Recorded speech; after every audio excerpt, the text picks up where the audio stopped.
Yami has a freaking little sister! Although I totally see the resemblance between the two in terms of looks and personality.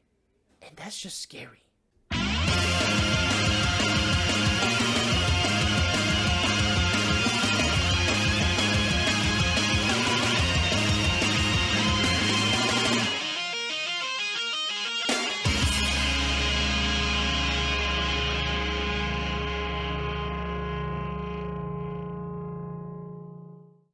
Hey guys, LO1997, and I'm back to cover page 338 of Black Clover. And this chapter finally shows us the land of the sun. Now it's a bit similar to the Clover Kingdom in terms of magic, but it's very different culture.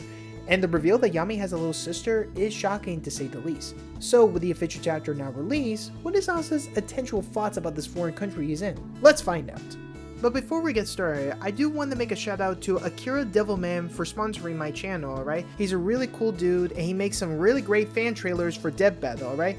So if you like Death Battle, please go check out his trailers and his channel below, alright? Thank you, Akira Devilman, and please enjoy.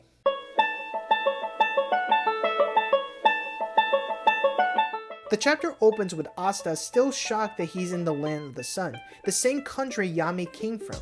But he wonders how he will get back to the Clover Kingdom. Ryuya tells him to relax as Lucius won't make any move very soon for a while. And considering that he had 7 days to train, he needs to hurry. So Asta is still confused about Ryuya and about the place he's in, and asking him again about himself and what's a shogun. Now we know what a shogun is. They're basically like the rulers of Japan, and Ryuya is the ruler of the land of the sun. Or for Asta's understanding, he's basically like the Wizard King. Now keep in mind that Asta can't sense any magic or mana whatsoever from Ryu, but he could tell that Ryu isn't that strong to him. Even Ryu admits it. The summer girl, which we later learn her name is Icha, no, not her, thank you. She warns him not to be rude to Lord Ryuya.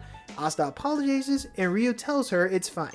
As he did, Asta notices Ichika's ki and appearance looks very familiar to him. Almost like a certain captain that he knows, but we'll get to that very soon. Now, Ryu then suggests showing Asta around the land of the sun, and this is where we get to see the Hino country itself. In one of its neighbor towns based on feudal Japan, it looks very peaceful. While it does have different customs of the Clover Kingdom, they have one thing in common though: magic. They can use magic the same way the Clover Kingdom can, except in the land of the sun, they call it Yojutsu, or other translations sorcery, instead of magic. And instead of magical powers, they call it Yoryoku, or sorcery power whatsoever. And they perform it with scrolls instead of grimoires. And as you can see, Asta is very excited to see the place. Although it's not without opening bad wounds, as he is reminded of his fight against Sister Lily. But hopefully for his sake, he can overcome it. So with a peaceful town like this, what could possibly have the bandits attack? So just like the Clover Kingdom, there are always going to be trouble. Now this is something I've been wondering about this since the last chapter, and it's regarding Ryu's insight. You see, as they pass throughout the town, Ryu notices a woman with a child and tells him to move this way. That's when they were attacked by ruthless bandits! Plus, is it also just me, or does that one bandit kind of look like Sting for some reason? Okay, but enough about that. Luckily though, they were just saved at the nick of time, and Ryu just so happened to be there to get them out of the way. Ryu mentions that he has no Yoroku or sorcery whatsoever, and yet he was able to tell this was going to happen. Now in the last chapter, it points out that Ryu's eye enables him to see people's thoughts and memories, as well as a gauge of their strength. In a way, Ryu doesn't have any magic or mana like Asta, but he does have a strong sense of ki.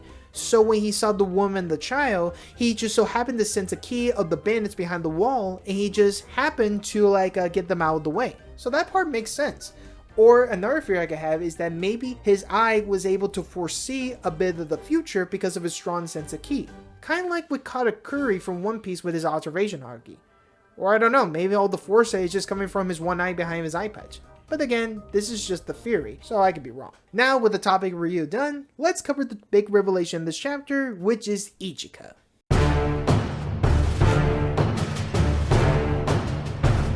Alright, now this is the part I really want to talk about, and it's about Ichiga being the younger sister to Yami Shikihiro and one of the Ryuzen 7. Now, like Yami, she can be very ruthless and take no shit to anyone except to the Shogun, and has a strong sense of ki as she unleashes it at those bandits, along with displaying a bit of darkness behind her. And when everyone thanks her and calls her Lady Yami, that's when Asta figures out that she's somehow related to Yami.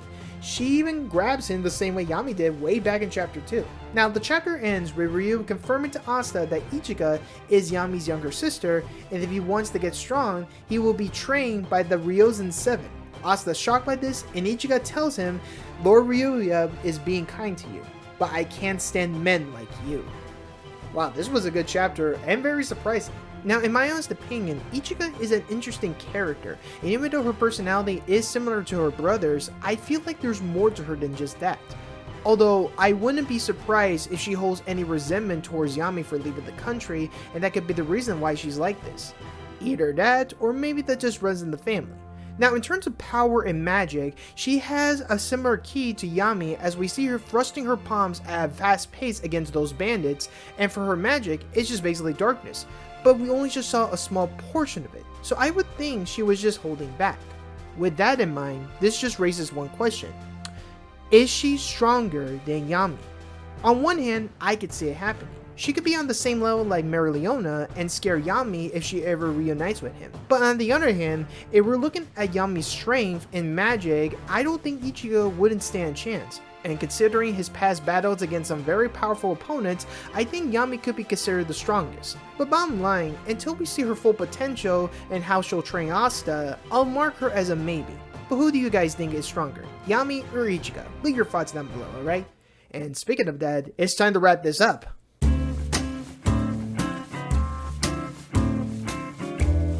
Now, this was a nice setup for Asta to train in the Land of the Sun, and honestly, the reveal that Yami has a sister is still shocking to me, which leaves me with two questions. 1. What really happened to Yami to make him lead the Land of the Sun? And 2. Is the theory that Ryu's twin brother still relevant after the reveal of Ichika? Well, for the first one, we're probably going to get a better explanation than that abridged version Yami told at the beginning. Although I wouldn't be surprised if parts of the story did happen. As for the second, well, that's a maybe.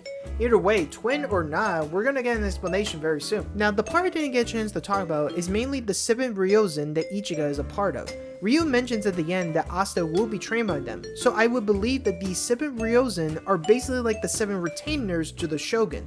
Basically, they're like the highest ranking samurai that serve under their lord and ruler. And I also believe that each of them has their own unique fighting style and represent their own element. Because with Ichika having her own fighting style and element being darkness, I would imagine that the other elements for the retainers will be water, earth, fire, air, thunder, and ice. So yeah, Asta will get stronger by them, especially if one of them is related to Yami. But what do you guys think is gonna happen next? Is there something I may have missed or mistaken when covering the chapter? Please leave your thoughts in the comment section below. And before I leave though, I was wondering about one thing. Isn't it a bit of a coincidence that One Piece's one arc based on Japan just ended, whereas Black Clover has Asta starting his training in the Land of the Sun, which is also based on Japan? It's just a coincidence. Maybe, unless Chapada had planned Asta to be there after One Piece concluded its arc. Coincidence! Well, coincidence or not, it's still funny. Anyways, thank you so much for watching. Please be sure you hit the like button, subscribe to the channel, and click the bell icon to be notified for the next update, alright? Thank you, good night, and remember, the magic within you will never give up. Peace!